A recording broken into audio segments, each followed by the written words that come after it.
Fala pessoal, bom dia, boa tarde, boa noite. Hoje a gente vai dar início à quarta e última parte desse bloco de aulas aqui sobre revoluções industriais, né? E o foco da nossa aula de hoje é justamente a terceira revolução industrial, beleza? Então a ideia básica aqui é a gente passar pelas características principais, né, desse último e atual momento das revoluções industriais, dar uma olhadinha no sistema produtivo dominante nesse período e falar um pouquinho aí sobre a divisão internacional do trabalho atualmente. Beleza? Então a gente vai buscar e passar por esses três pontos ao longo da aula. E de início, né, a primeira coisa que a gente precisa perceber aqui é justamente entender qual foi o fenômeno que permitiu um fôlego extra ao sistema fordista de produção. Então, aquele modelo desenvolvido na segunda Revolução Industrial, ele ainda ganhou algum fôlego durante o período pós-Segunda Guerra Mundial.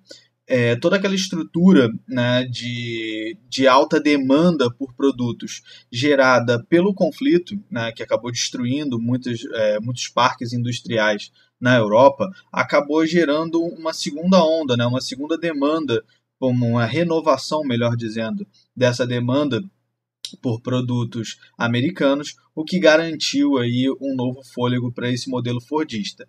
Esse fôlego ele durou ali até aproximadamente a década de 70 do século XX, beleza? Que foi aí o momento em que principalmente a Alemanha e Japão conseguiram retomar o seu desenvolvimento industrial, né? Conseguindo se recuperar dos desastres acometidos pela Segunda Guerra Mundial e assim conseguiram aí entrar com uma nova lógica de produção no mercado e aí acabar, por vez, derrubando esse modelo de produção em massa. Tranquilo, pessoal? Então, basicamente aqui, a gente vai ter como recorte temporal aí a partir da década de 70 do século XX, né, como recorte espacial aí Alemanha, Estados Unidos, depois Alemanha e Japão, e depois os Estados Unidos vai correr atrás desse prejuízo, tranquilo? As principais indústrias do período, né? A gente vai ter aí robótica, informática, biotecnologia, química industrial e sem sombra de dúvidas, né, galera? A informática, principalmente aqui em cima da internet, vai ser responsável aí pela grande revolução nas telecomunicações, né? Se tem algo que é absolutamente o divisor de águas entre a segunda e a terceira revolução industrial, é justamente aí a difusão da internet e toda a mudança absolutamente estrutural que ela causa na dinâmica de comércio global, beleza? Todo esse desenvolvimento, principalmente atrelado à robótica, pessoal, também está muito vinculado à automação do processo produtivo, né? Então, cada vez mais a demanda por mão de obra no setor secundário da economia, né, no setor industrial, vai ficando cada vez menor. Isso leva a um fenômeno que a gente conhece como terciarização. Atenção para não confundir com algo que está muito na moda, que é a terceirização, né? Isso é um outro fenômeno que a gente vai falar um pouquinho mais para frente ainda nessa aula. Tá? Mas nesse momento a gente está falando da terciarização, né? E no que consiste esse conceito basicamente? Né? Ele consiste numa empurrada, num deslocamento da força de trabalho para o setor terciário da economia, logo o setor de comércio e serviços, justamente porque o processo de automação ele vai atingir de maneira bastante pesada o setor primário, né, aí a produção agrícola e extração mineral, e o setor secundário, que é o setor da indústria. Então, essa força de trabalho que antes era alocada nesses outros dois setores acaba sendo empurrada para o setor terciário da economia, né, e dessa forma gerando aí uma pressão muito grande em cima desse setor da economia, né? Então, boa parte dos países do mundo precisa desenvolver políticas de desenvolvimento de empregos e muitas dessas políticas acabam estando voltando para o setor de comércio e serviços que hoje compõem aí na maior parte dos países, né, principalmente nos desenvolvidos, compõem a maior parte do PIB, tá, pessoal? E aí o petróleo, né, ele permanece como principal fonte de energia, né, aí ganhando muita força, principalmente aí após o choque do petróleo da década de 70, né, o preço do petróleo dispara muito e o mundo começa a buscar por fontes renováveis de energia. Então aí você vai ter um ganho de uma preocupação maior, melhor dizendo, com fontes renováveis. Aí, então, a hidrelétrica, a energia solar, a energia eólica, os próprios biocombustíveis, né, e a biomassa. Então, tudo isso daí ganha muito destaque, mas até os dias de hoje não consegue substituir aí o petróleo como principal fonte de energia. Beleza, pessoal? Então, aquele modelo, né, de produção em massa do modelo fordista que a gente viu aqui nessa tabelinha, essa produção em massa com grandes estoques, ela acaba perdendo um pouco o seu espaço no mercado, justamente porque essa lógica de expansão dos mercados consumidores ela acaba caindo por terra, né? Com a retomada aí das economias europeias e asiáticas ao mercado internacional. Agora a grande questão é você conseguir conquistar esse mercado, disputar esses mercados com outros concorrentes muito fortes, né? Então, uma marca dessa virada dos sistemas produtivos, do sistema produtivo fordista para o sistema produtivo toyotista, que aí ganha o nome, né, da fábrica de automóveis japonesa, é justamente essa mudança da lógica de expansão do mercado para uma lógica de renovação dos mercados consumidores. Aqui, né, já no finalzinho do século XX, você já tem aí boa parte dos mercados, do mercado global inserido nessa lógica produtiva industrial, beleza? Então não adianta mais seguir aquela lógica lá do Henry Ford, né, de que tinha que produzir o máximo possível porque você tinha um mercado ávido por consumo. Agora você tem várias indústrias, por exemplo, do setor automobilístico, que vão disputar mercados. Então, cabe às empresas oferecer o produto mais eficiente, com melhor preço, para conseguir abarcar, aí, né, abocanhar a maior parte do mercado consumidor possível. Beleza? E, obviamente, você tem que reduzir a sua lógica o seu custo de produção, né? Então, você tem aqui uma produção enxuta, né, conhecida aí como just-in-time. Então, você vai produzir apenas aquilo que você sabe que vai vender. Então, evitando aí o que aconteceu na crise de 29, né?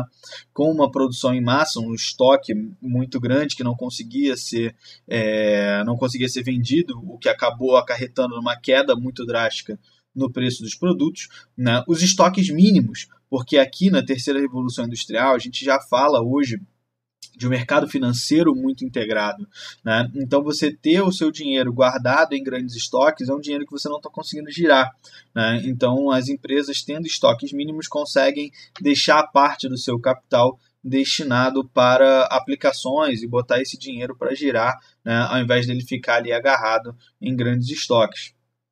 Nós temos também uma mudança drástica, né, na característica da mão de obra, né? Enquanto lá no Fordismo você tinha aquela figura lá do filme do Charlie Chaplin, né, Os Tempos Modernos, lá do cara especialista em fazer uma única função, dentro da lógica toyotista você já tem aí uma mão de obra, uma busca, né, por uma mão de obra mais qualificada. Ou seja, aquele indivíduo que é capaz de olhar para o processo produtivo e raciocinar em cima dele, né? E conseguir aprimorar aquele processo e em agregar ao que ele está fazendo, e não apenas repetir uma função de maneira o mais rápido possível, né?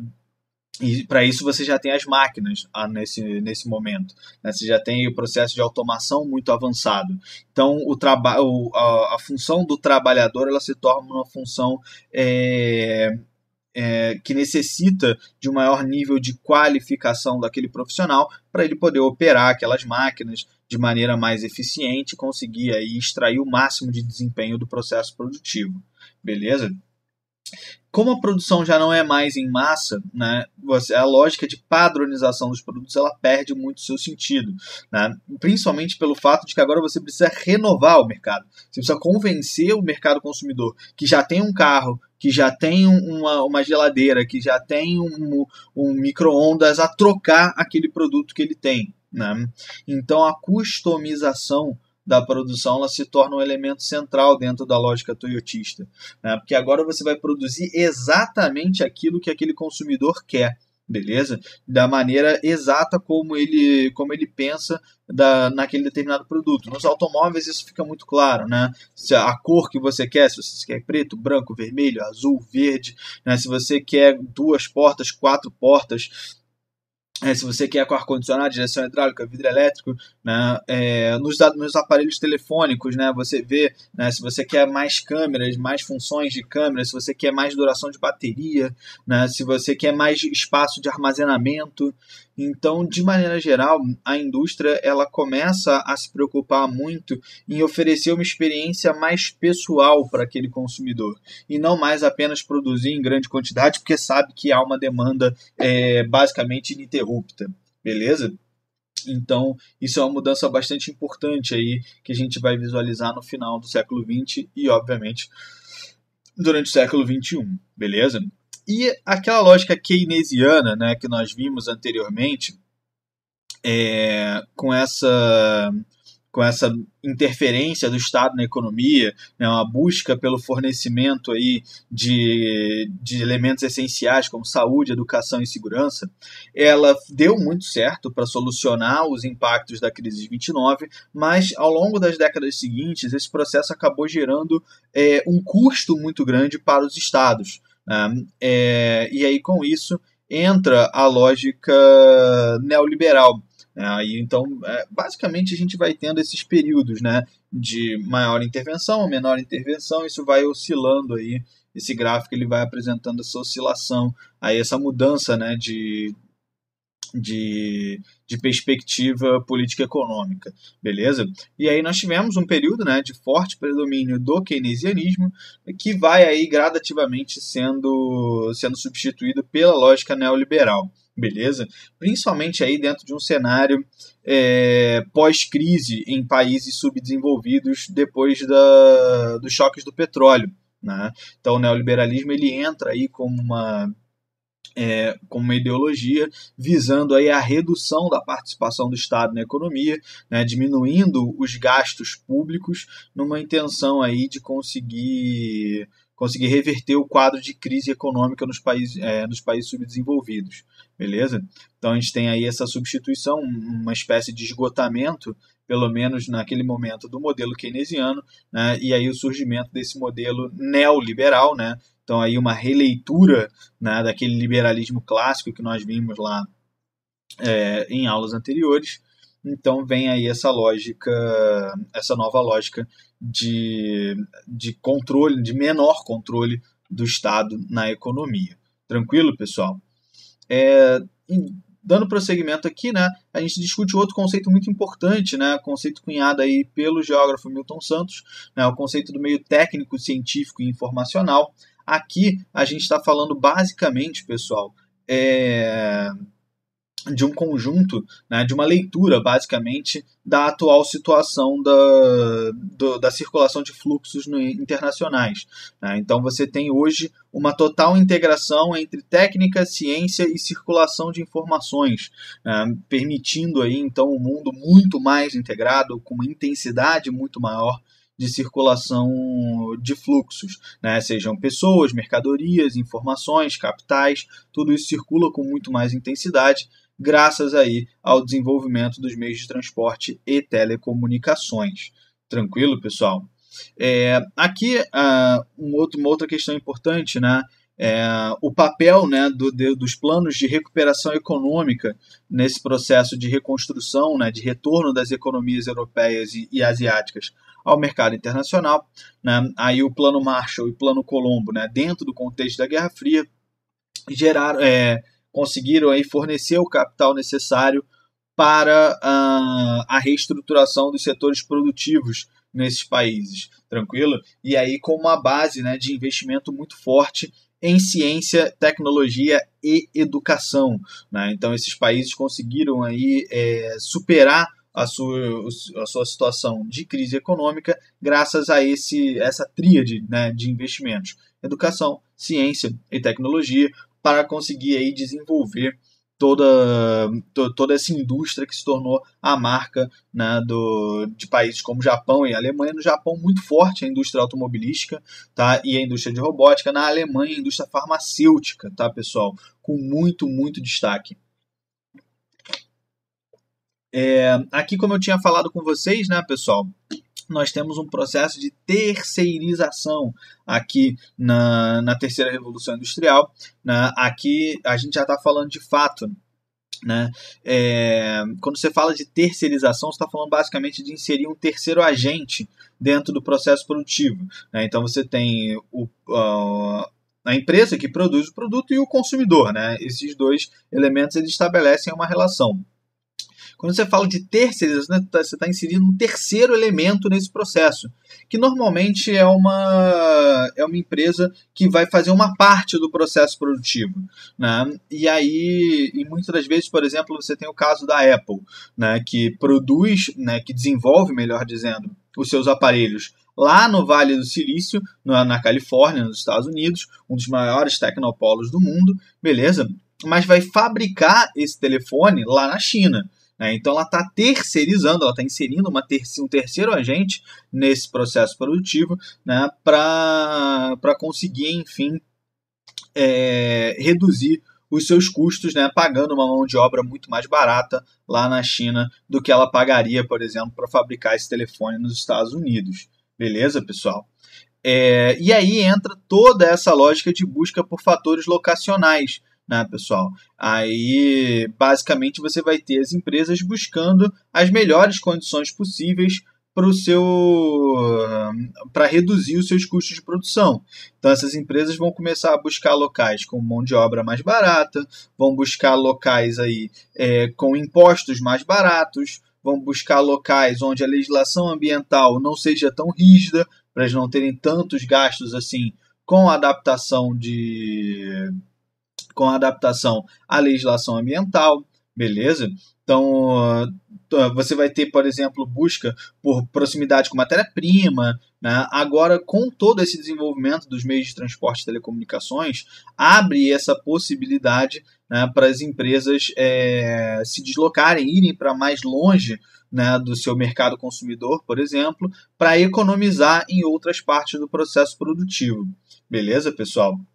Esse fenômeno, né, de busca por fatores locacionais vai gerar o que a gente chama de desconcentração industrial, né? Essas empresas elas saem, né, dos países centrais e vão em busca dessas vantagens comparativas, né, desses fatores locacionais, em geral em países subdesenvolvidos. Beleza? Esse fenômeno vai gerar aí o que a gente conhece como desemprego estrutural, né? Que esses postos de trabalho que estão saindo dos países desenvolvidos, eles não voltam mais, eles não vão voltar mais para esses países. Então, a população, né, nessas localidades vai ter que buscar outras alternativas, né, o que nós estávamos falando ali da terciarização, né? Então, esse fenômeno é interessante, né, a gente ver como a terceirização ela pode levar à terciarização, né, de uma determinada economia em função do desemprego estrutural, né? Então a população ela vai ter que esses empregos nas fábricas eles vão acabar porque a fábrica saiu dos Estados Unidos e foi para a China. Então o cara que continua vivendo nos Estados Unidos ele vai ter que encontrar outra atividade para realizar, beleza? Por isso a gente fala aí do desemprego estrutural. E toda, né, essa conjuntura vai levar aí à consolidação das multinacionais como principal agente econômico global, né? Porque essas empresas agora passam a aglutinar muito dinheiro, né? E passam a ter muita capacidade de influência em outros países. Tranquilo, pessoal? Então aí a gente fica com essa discussão, né? O Estado, até por conta dessa lógica neoliberal característica aí da terceira revolução industrial, o Estado ele perde cada vez menos esse papel, né, de interferência na economia, e as multinacionais passam a ser as grandes responsáveis aí pelo crescimento econômico dos países. Beleza? Continuando aqui, né, a gente já vinha falando do desenvolvimento das redes de transporte e telecomunicações, né, é evidente que todo esse desenvolvimento ele vai gerar uma enorme aceleração nas transações financeiras, né, a gente visualiza isso de maneira muito forte com as bolsas de valores, beleza? Então você vai ter aí um mercado financeiro global completamente integrado. As paradas que acontecem na Bolsa de Tóquio, por exemplo, que é considerada a Bolsa de Futuros, que é o primeiro grande mercado mundial que inicia suas atividades, né, justamente aí por conta da questão do fuso horário, né, e lá, teoricamente, amanhecer primeiro, digamos assim, do que os outros mercados. As tendências que acontecem na Bolsa de Tóquio tendem a se repetir, né, no restante dos mercados mundo afora. Então, essas transações financeiras elas acabam se tornando muito rápidas. É muito fácil você tirar o dinheiro de um lugar e mandar para o outro, né? Por bem ou por mal, né, essa relação ela fica muito fortalecida, que ao passo em que permite investimentos em variadas partes do mundo, ela também faz com que crises ganhem uma dimensão muito forte, né? Então, a gente tem aí meio que uma faca de dois gumes, né? O marketing e propaganda ganha cada vez mais espaço no orçamento das empresas, né? Dentro dessa lógica de renovação do mercado consumidor. O espaço do marketing e propaganda é gigantesco. A Nike, por exemplo, ela vai destinar cerca de 40% do seu orçamento anual para marketing e propaganda, né? Então fazendo aqueles comerciais fabulosos, pagando os melhores jogadores de futebol para usar os seus produtos e representar a marca, certo, pessoal? Outro fator importante é a obsolescência programada, né? Isso está muito relacionado ao que a gente discute no que diz respeito aí ao fato da gente sentir que os produtos estão durando menos hoje em dia, né? Então, quando a gente olha, pega um aparelho telefônico, pega um eletrônico de maneira geral, a gente tem aquela sensação de que, putz, imediatamente quando a garantia acaba, o produto vai e estraga, né? Então, os engenheiros de hoje são menos eficientes do que os de antigamente? Não, né? Isso faz parte do processo produtivo. Para evitar uma nova crise de superprodução, né, e subconsumo, os produtos hoje em dia, em geral, são feitos para ter uma durabilidade menor mesmo, né, para forçar a gente a estar constantemente comprando e constantemente aí renovando o mercado consumidor, né? E por último, mas não menos importante, dentro dessa lógica de renovação no mercado consumidor, a gente tem as inovações tecnológicas, né, pessoal? Então, assim, você vai ter as empresas, na telefonia isso fica muito nítido, né? Como você tem as duas maiores empresas, Apple e Samsung hoje no mundo, né? A cada ano botando novas tecnologias nos seus aparelhos, mais capacidade de bateria, mais armazenamento, câmeras melhores, né? Processadores mais rápidos, tudo isso para fazer, né, para criar na cabeça de nós, consumidores, a ideia de que nós precisamos trocar o nosso produto, mesmo que eventualmente ele ainda esteja funcionando, talvez, né, mas ele já não tem a tecnologia do momento e você não vai ter aquela qualidade de foto toda que você poderia ter se pegasse um dispositivo novo, né? Então, nas televisões, por exemplo, você vai ter lá a tecnologia 4K, né, as Smart TVs, né, fazendo com que você eventualmente tenha que trocar a tua TV se você quiser, né, ser usuário dessas inovações tecnológicas. Beleza? E aí, né, nós temos a consolidação desse processo que a gente já vinha até falando, né? Nós temos, ao passo que nós temos uma descentralização da produção, com, né, o setor de desenvolvimento em um país, o setor produtivo em outro, né, nós temos uma grande centralização das decisões, né, porque o capital ele tem uma clara tendência a se acumular, né? Então, essas grandes empresas multinacionais elas acabam ganhando muita força, né? E a centralização das decisões ela acaba ficando muito concentrada justamente nos países desenvolvidos. Aí Estados Unidos, a Europa Ocidental, o Japão, né, vão ser aí os países donos das principais matrizes multinacionais do mundo, beleza? Então a gente fica com esse paradoxo, né? Ao passo em que a produção está cada vez mais espalhada, a tomada de decisões ela está cada vez mais concentrada, beleza? E isso vai levar ao último tópico aqui da nossa aula de hoje, para a gente não se alongar muito, né? A consolidação da atual divisão internacional do trabalho, que eu deixei aqui nesse último slide, né? Nós temos aqui a globalização, né, como o elemento, né, como a característica do período, né, e os países desenvolvidos, basicamente aí fornecendo produtos industrializados de alto valor agregado, né, então aqueles produtos industrializados que têm um grande aporte tecnológico embutido neles, né, e eles vão aí fornecer empréstimos, vão aplicar investimentos e vão fornecer tecnologia para os países subdesenvolvidos. Esses países subdesenvolvidos, por sua vez, né, vão fornecer produtos industrializados de baixo valor agregado, justamente porque têm menor capacidade técnica de produção, beleza?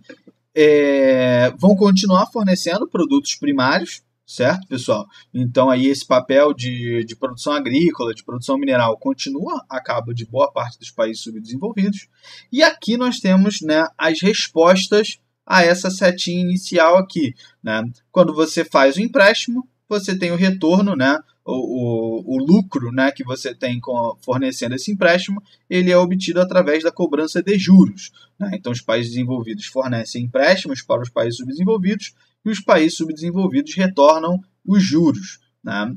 Você faz um investimento num país e quando você faz o investimento, você vai ter o retorno do lucro desse investimento, evidentemente. Né? Se você aplicou um dinheiro é porque você quer ter um retorno por parte desse dinheiro. Né? E isso vai ser feito através dos lucros. Então, você faz o investimento, seja ele direto ou indireto, né? E você vai ter o retorno dos lucros desse investimento.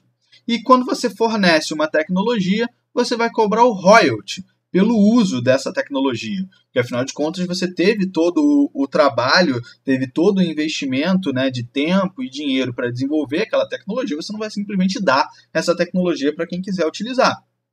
Quem quiser utilizar essa tecnologia vai ter que pagar pelo uso dessa tecnologia, né? E esse pagamento ele se dá através do que a gente chama de royalties. Beleza, pessoal?